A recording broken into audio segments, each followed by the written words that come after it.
सनसनी। फेसबुक पर लाइक किया। मुझे तुम्हारी जैसी ही गर्लफ्रेंड की तलाश थी। I like you. दिल में टैग किया। तुम्हारी सूरत मेरे दिल में बस गई है और अब मैं एक पल भी तुम्हारे बिना रह नहीं सकता। I love you. और खौफनाक कमेंट के बाद मैं तुम्हारी जान ले लूंगा। मर्डर।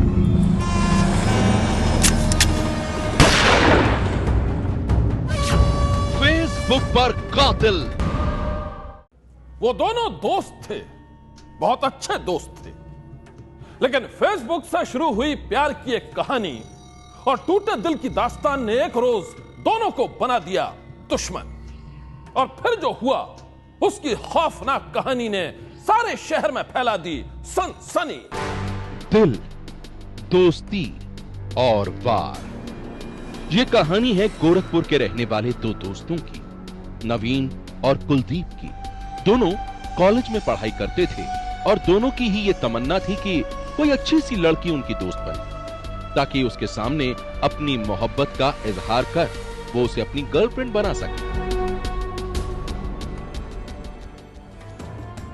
लेकिन तमाम कोशिशों के बाद भी जब किसी लड़की से उनकी दोस्ती नहीं हुई तो दोनों ने किया एक फैसला इंटरनेट के सहारे किसी लड़की से दोस्ती करने का, उसे अपनी गर्लफ्रेंड बनाने का। जिसका थोथना देखकर लड़की भाग जाती थी, उसी के बारे में सुना है कि वो इंटरनेट पर एक साथ 4-5 ठो लड़की से दोस्ती कर लिया। क्या बात कह रहे हो? सचमुच? और नहीं तो कहा। अरे यार, अगर ऐसी बात है तो आज से हम लोग भी इंटरनेट पर चैटिंग शुरू कर देते हैं। हाँ यार, अब हमको भी ये लगता है कि इंटरनेट ही हमारी किस्मत खोलेगा और उसी के जरिए हमारी कोई गर्लफ्रेंड बनेगी। बैठे बैठे एक आइडिया आया और फिर दोनों दोस्तों नवीन और कुलदीप ने उस पर फौरन ही अमल करना शुरू कर दिया। दोनों अपने अपने कमरे से निकले और फिर पास के ही साइबर कैफे में चले गए।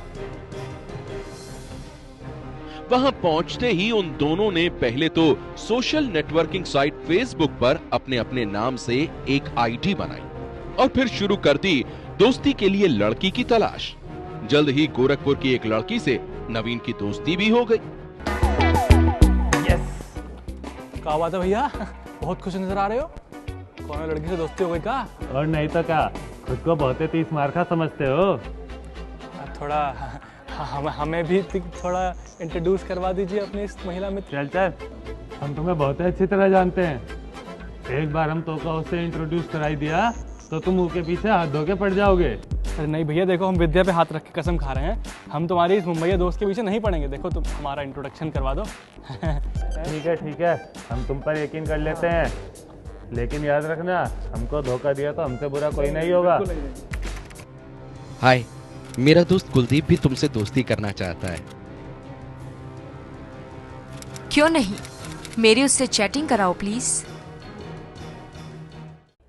सोशल नेटवर्किंग वेबसाइट फेसबुक पर नवीन की दोस्ती जब से एक लड़की से हुई थी, उसने अपने दोस्त कुलदीप से भी उसका परिचय करवा दिया था।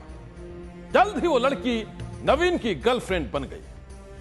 लेकिन एक रोज पता नहीं कैसे उस लड़की के सामने नवीन की पिछली जिंदगी का खुलासा हो गया और फिर जो हुआ उसकी कहानी ने नवीन और उसके जिगरी दोस्त कुलदीप को एक दूसरे का जानी दुश्मन बना दिया। हुआ ये कि सोशल नेटवर्किंग वेबसाइट फेसबुक के जरिए जो लड़की नवीन की गर्लफ्रेंड बनी थी, एक रोज न मालूम कैसे उसके सामने नवीन की पिछली जिंदगी का खुलासा हो गया। उस लड़की को पता चला कि नवीन पर हत्या का मुकदमा चल रहा है और इसके साथ ही उसने नवीन से अपना सारा संबंध तोड़ लिया। नवीन को लगा कि हो ना हो उसकी गर्लफ्रेंड के सामने इस राज का खुलासा उसके दोस्त कुलदीप ने ही किया है और फिर वो नफरत की आग में सुलगने लगा।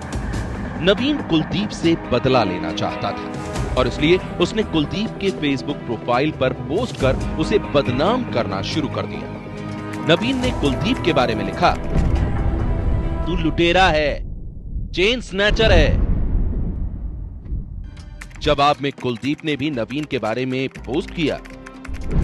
तू तो हत्यारा है और इसीलिए तेरी गर्लफ्रेंड भी तुझे छोड़ गई।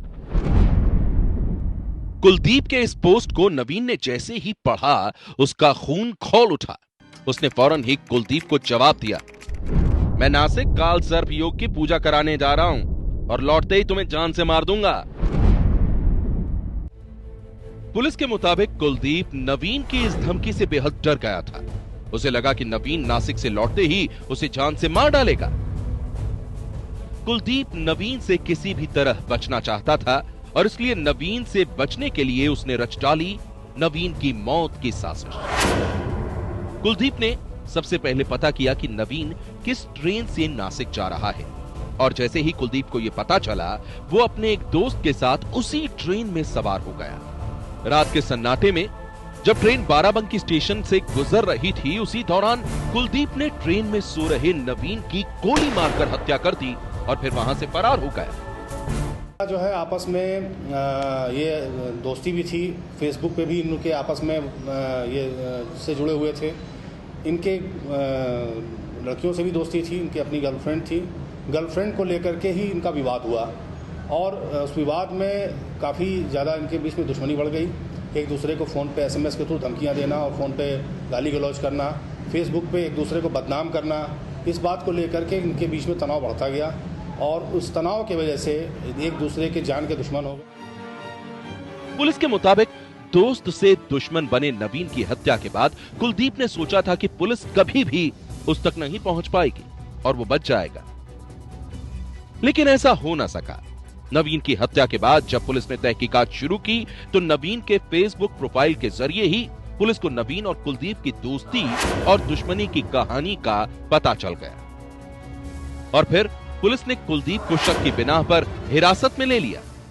पकड़े जाने के बाद कुलदीप पहले तो खुद को बेगुनाह बताता रहा, लेकिन सख्ती बरतते ही उसने अपना गुनाह कबूल कर लिया और फिर पुलिस ने कुलदीप के साथ ही हत्या में शामिल उसके दोस्त को भी गिरफ्तार कर लिया। सनसनी के लिए बाराबंकी से सतीश कुमार की रिपोर्ट।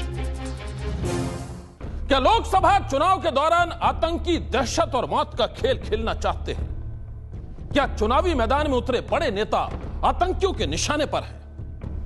एक हफ्ते में ही इंडियन मुजाहिदीन के खतरनाक आतंकी मोनू और वकास के पकड़े जाने के बाद यह सवाल हर किसी के जहन में कौंध रहा है और अब गोरखपुर में पकड़े गए 2 पाकिस्तानी आतंकियों की कहानी ने सारे शहर में फैला दी है सनसनी। ये तस्वीर है बीजेपी के प्रधानमंत्री उम्मीदवार नरेंद्र मोदी की पटना रैली के दौरान हुए बम धमाके की।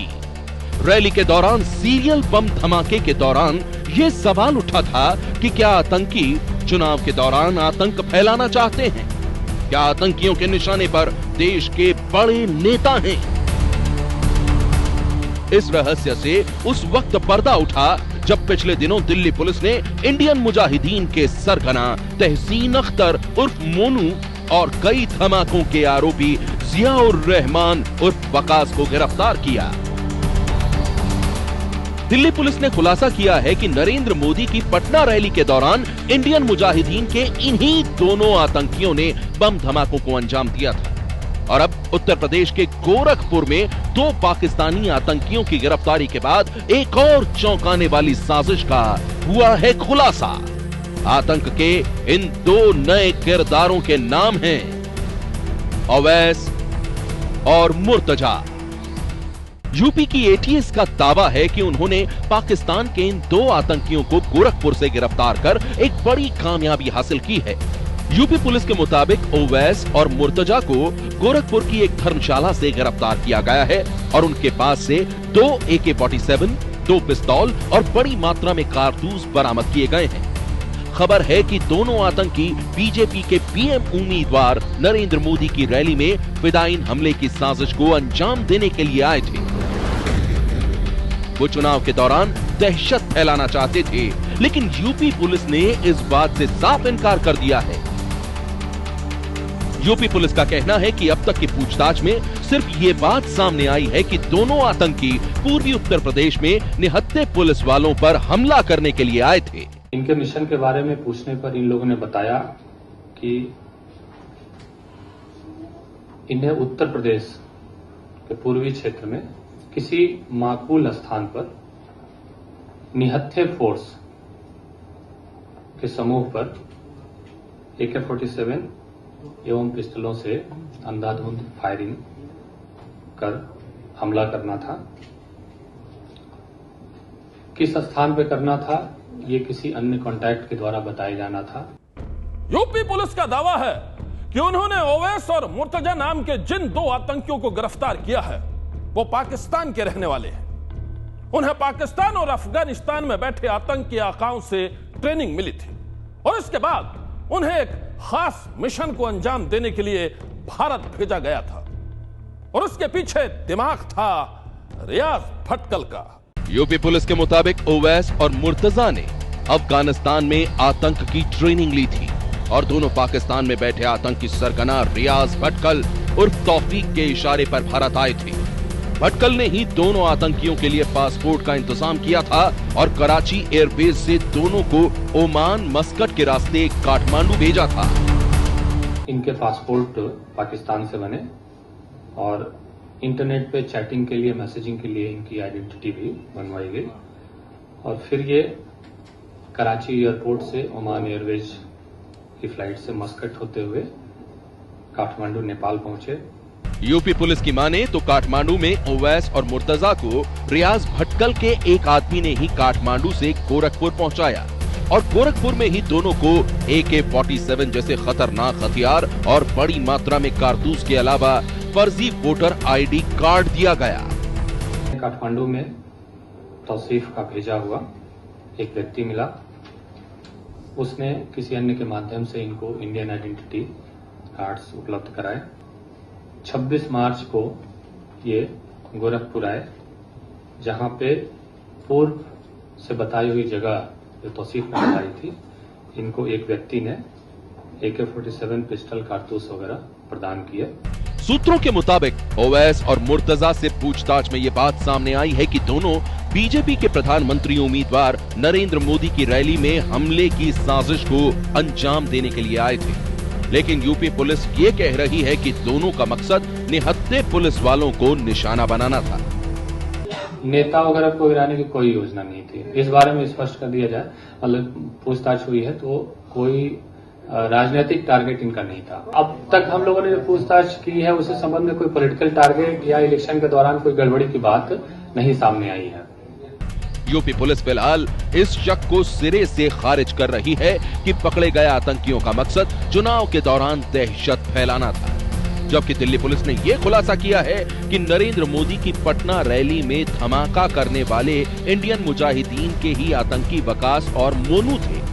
जाहिर है दिल्ली पुलिस अब ये छानबीन करेगी कि क्या गोरखपुर में पकड़े गए दोनों आतंकियों का कनेक्शन भी इंडियन मुजाहिदीन से ही है, क्या वो दोनों भी इंडियन मुजाहिदीन के खुफिया मिशन पर पाकिस्तान से भारत आए थे।